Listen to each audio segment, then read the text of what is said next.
তো অনেক আগেকার এগুলো আছে কেন? না এটা তো এখন একবার আর কি ফিফো সিস্টেমে দেখা যাচ্ছে ধীরে ধীরে যাচ্ছে এইভাবে। এই এক সপ্তাহ হয়তো বা দেখা যাচ্ছে যে আপনি এটা কত দেখলেন 15/11 নভেম্বর, তাহলে 15 দিন আর এদিকে দেওয়া হচ্ছে এই আজকে 8 9 দিন। তারিখ, প্রায় 1 মাসের মতো। হ্যাঁ এরকম হয় অনেক সময়। অথচ বাজারে পাওয়া যাচ্ছে না, এটাই তো সমস্যা। তো এখানে জমা রয়েছে, এটি বাজারে দিলে জনগণ সুফল পায়। মোটামুটি হিউজ পরিমাণে তো স্টকে আছে। আমরা একটু দেখান এই পর্যন্ত উপর থেকে, হ্যাঁ, যে পরিমাণে স্টকে রয়েছে। অর্থাৎ বাজারে যে বোতলজাত যে তেলের যে সংকট আপনারা দেখতে পাচ্ছেন, তো এখানে একটু সাপ্লাই চেইন ম্যানেজমেন্টের কিছুটা দুর্বলতার কারণেই মূলত এটি হয়েছে।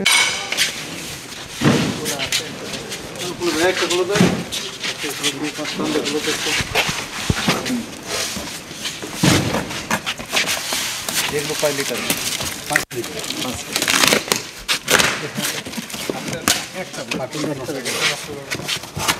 একটা বের করো, বোতল বের করো। একটা বোতল 29 না 21, এটা দেখেন তো। 21 একটু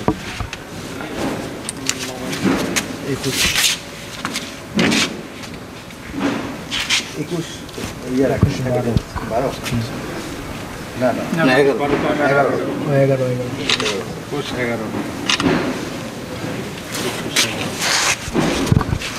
কত সপ্তাহ প্যাকেটটা আবার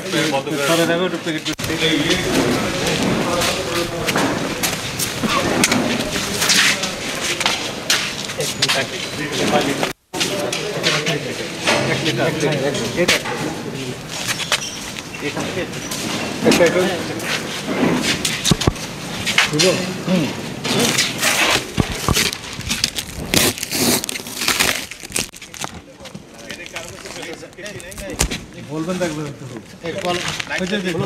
তুমি কি খুলে ফেলা হবে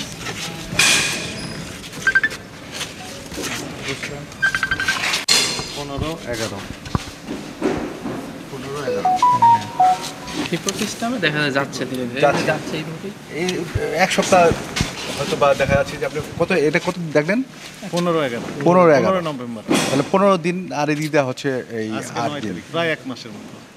হ্যাঁ এরকম হয় অনেক সময়। অথচ বাজারে পাওয়া যাচ্ছে না, এটাই তো সমস্যা। তো এখানে জমা রয়েছে, এটি বাজারে দিলে জনগণ সুফল পায়। মোটামুটি হিউজ পরিমাণে তো স্টকে আছে। আমরা একটু দেখান এই পর্যন্ত উপর থেকে, হ্যাঁ, যে পরিমাণে স্টকে রয়েছে। তবে প্রোডাকশন অ্যাকচুয়ালি এটা তো আপনার এই 11 থেকে কয় তারিখ দেখলেন?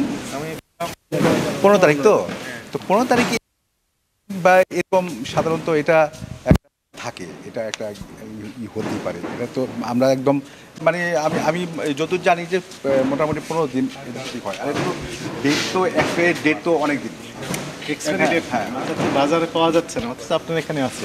এই মালগুলো বাজারে গেলে বাজার সিরিজটা স্বাভাবিক হয়। আমাদের যখন পুলিশকে দিতে হবে, ওরা পুলিশের 2 লিটারটা পুলিশের হয়ে গেছে। 2 লিটার ও 2 লিটার তো পুলিশ পুলিশকে হিউজ পরিমাণ দিতে হচ্ছে। সপ্তাহে যাচ্ছে তো, এটা তো অল্প না। আমরা তো ওনাদের এটা একদম এটা কোনো কোয়ান্টিটি না, 2-3 দিনে 1-2 দিনই চলে যাবে। এটা 100 কত টন আছে এখানে, কত বলেন কোয়ান্টিটি? 1600 এটা তো একদিনও ডেলিভারি হয়ে যায়। একদিনে হয়ে যায়। 60-70টা গাড়ি আসে, একদিনে ডেলিভারি।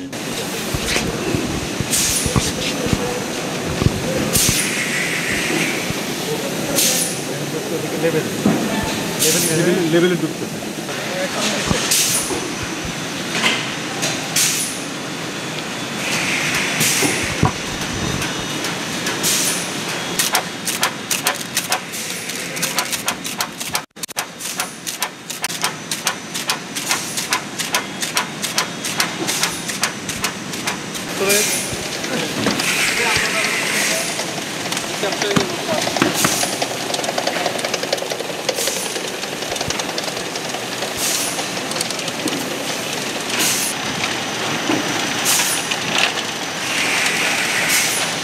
বসুন্ধরা গ্রুপের যে রিফাইনারি সেন্টার সেইখানে।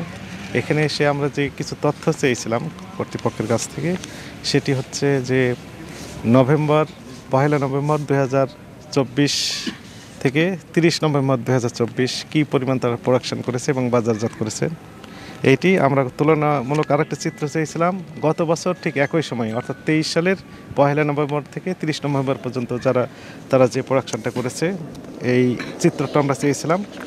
তো সেখানে আমরা যেটি দেখলাম যে 23 সালের পহেলা নভেম্বর থেকে 30 নভেম্বর পর্যন্ত 12,141.99 মেট্রিক টন ওনারা উৎপাদন করেছেন এবং বাজারজাত করেছেন। কিন্তু এই 24 সালের নভেম্বরের মাসে যেটা আমরা দেখলাম 9,008.99 মেট্রিক টন, অর্থাৎ কিছুটা কম হয়েছে, অনেকটা কম হয়েছে। একইভাবে পহেলা ডিসেম্বর থেকে 9 ডিসেম্বর 2023 সালের যে চিত্র, সেটা আমরা দেখলাম যে 4,233.54 মেট্রিক টন উৎপাদন করেছিল। কিন্তু 24 সালের পহেলা ডিসেম্বর থেকে 9 ডিসেম্বর আজ পর্যন্ত যেটি হয়েছে 653.49 মেট্রিক টন, অনেকটা এখানেও কম হয়েছে। আর আরেকটি চিত্র আমরা দেখলাম যে 2023 নভেম্বর, সেটি আমরা দেখলাম 14,683 মেট্রিক টন ডেলিভারি ছিল। আর এই বছরের নভেম্বরে আসছে 9,631.073 মেট্রিক টন, অর্থাৎ অনেকটা কমই হয়েছে। তো সার্বিক আর ডিসেম্বরের যে চিত্রটা এখানে আমরা দেখলাম যে 23 সালের ডিসেম্বরে যেটি 9 তারিখ পর্যন্ত, 1 তারিখ 1 তারিখ 2 3 8 তারিখ পর্যন্ত দিয়েছেন আপনারা, রাইট। 8 ডিসেম্বর পর্যন্ত যে তথ্য, সেটিতে আমরা দেখলাম যে 23 সালে ছিল 3,930.522 মেট্রিক টন, আর 24 সালে এসে 1,190.212 মেট্রিক টন, অর্থাৎ এখানেও আমরা অনেকটা কম পাচ্ছি। তো এই হচ্ছে এখানকার চিত্র, অর্থাৎ বাজারে যে বোতলজাত যে তেলের যে সংকট আপনারা দেখতে পাচ্ছেন, তো এখানে একটু সাপ্লাই চেইন ম্যানেজমেন্টের কিছুটা দুর্বলতার কারণেই মূলত এটি হয়েছে। তবে মজুদ রয়েছে প্রায় 1600 মেট্রিক টনের বেশি। আজকে দেখলেন যে বেশ কিছু গাড়ি লোড করা হচ্ছে, যেগুলো বাজারে যাবে। আমরা আশা করছি হয়তো আজকে রাত্রের মধ্যে এগুলো পৌঁছলে আগামীকাল থেকেই বাজারে কিছুটা স্বস্তি ফিরবে, এটা একটা বিষয়। আর একটি আশার কথা হচ্ছে যে তাদের কাছে যে মজুদ রয়েছে, যেটা আমরা বলি যে পাইপলাইনে রয়েছে, পাইপলাইনে যে ক্রুড তেল রয়েছে, সেগুলো আশাব্যঞ্জক।